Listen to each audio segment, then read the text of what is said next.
तो दीवार को खूबसूरत बनाने के लिए एक चीज़ मार्केट में अभी लेटेस्ट काफ़ी दिनों से बहुत ही ज़्यादा चर्चे में है, जिसका नाम है यूवी मार्बल सीट। आप देख सकते हैं कि ये सीट कुछ इस तरीके से होती है। तो चलिए इस वीडियो में हम आपको बता देते हैं कि भाई यूवी मार्बल सीट लेते समय या फिर लगाते समय आपको कौन कौन सी 10 सावधानियाँ ज़रूर से ज़रूर बरतनी चाहिए, नहीं तो लगाने के बाद आपको पछताना ही पड़ेगा। तो चलिए एक एक करके फुल इन्फॉर्मेशन आप सभी से शेयर करते हैं, बट वीडियो को लाइक कर दीजिएगा। तो सबसे पहले यूवी मार्बल सीट के टाइप की बात करें तो आप देख सकते हैं कि मार्केट में कुछ इस तरीके से एक पीवीसी का बना हुआ मटेरियल आता है, जिसको नॉर्मल भाषा में आप प्लास्टिक का बोल सकते हैं। तो यदि आप यूवी मार्बल सीट लगा रहे हैं तो आपको यही प्लास्टिक वाली मोटी वाली सीट लानी है।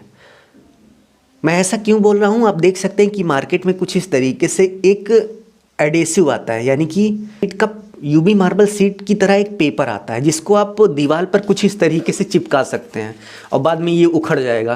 तो ये वाला आपको नहीं लगाना है।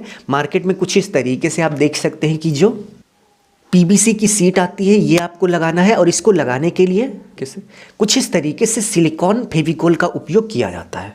सेकेंड पॉइंट की बात करें तो मार्केट में यूवी मार्बल सीट के ढेर सारे साइज़ मिलते हैं। तो सबसे बेस्ट साइज़ की बात करें तो 4 फीट बाई 8 फीट जो सबसे बड़ा साइज़ होता है, यही आपको लेना है। आप इससे छोटा लोगे तो लगाने में भी ज़्यादा टाइम लगेगा और इसके साथ साथ दीवार में जोड़ वगैरह भी ज़्यादा बनेंगे।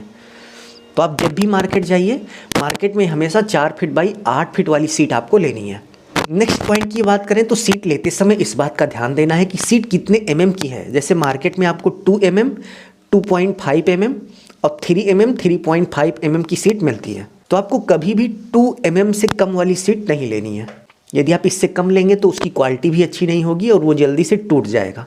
थर्ड पॉइंट की बात करें तो आप देख सकते हैं कि इस सीट को लगाते समय बीच में कुछ इस जहाँ पर जोड़ पड़ता है, जहाँ पर 2 सीटें आपस में मिलती हैं, वहाँ पर कुछ इस तरीके से एक माउल्ड या फिर पट्टी लगाई जाती है। इस पट्टी को आप ज़रूर से ज़रूर लगवा लेना, क्योंकि इसको लगाते समय इस पट्टी को दीवार में कील की सहायता से फिक्स किया जाता है, और जहाँ पर 2 सीटें आपस में मिलती हैं उन 2 सीटों को इसी के बीच में फंसा दिया जाता है।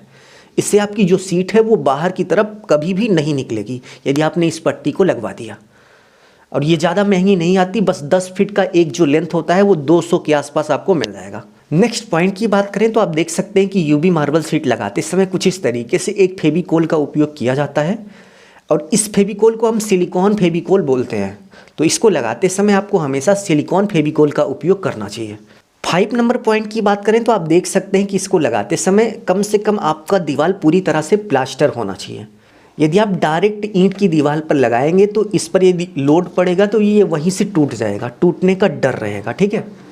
और बाकी आप लगाना चाहें तो लगा सकते हैं, लेकिन दिक्कत यही आएगी अगर थोड़ा सा लोड पड़ गया तो ये टूट जाएगा। 6 नंबर पॉइंट की बात करें तो इस सीट को लगाते समय हमेशा इस बात का आप चेक कर लीजिए कि उस दीवार पर सीलन ना आ रही हो। यदि सीलन आ रही है तो भाई साहब ये पूरा का पूरा उखड़ जाएगा, क्योंकि फेविकोल लगा रहता है इसको चिपकाने के लिए, और सीलन से फेविकोल आपका ख़राब हो जाएगा और ये पूरी की पूरी सीट उखड़ जाएगी। नेक्स्ट पॉइंट की बात करें, यदि आप इसको दीवार पर लगाने वाले हो और आपकी दीवार पर सीलन है तो उसका वाटर प्रूफिंग आपको ज़रूर से ज़रूर कर लेना चाहिए। वाटर प्रूफिंग यानी कि दीवार की वाटर प्रूफिंग करने के बाद आप इसको लगाइएगा, आपको किसी भी तरह की दिक्कत नहीं आएगी। नहीं तो बहुत सारे लोगों के साथ ये होता है कि वो मिस्त्री को बोल देते हैं कि भाई आप अपने हिसाब से मटेरियल ले लो, और कुछ मिस्त्री ऐसे होते हैं कि वो ज़्यादा मुनाफा कमाने के चक्कर में हल्की क्वालिटी का मटेरियल लाकर लगा देते हैं, जिससे बाद में आपको बहुत ही ज़्यादा नुकसान हो जाता है। तो ऐसे में यदि आप यूवी मार्बल सीट लगाने वाले हो तो 5-6 दुकान पर आप जाइए और पता करिए कि भाई कौन सा मटेरियल अच्छा है और वही लाकर लगा लीजिए। तो अभी के लिए बस इतना ही। वीडियो लाइक ज़रूर से कर दीजिएगा। अपना ख्याल रखिए और अपने मम्मी पापा का अपने से भी ज़्यादा ख्याल रखिए। इसी भाव के साथ आप सभी से विदा लेते हैं। धन्यवाद।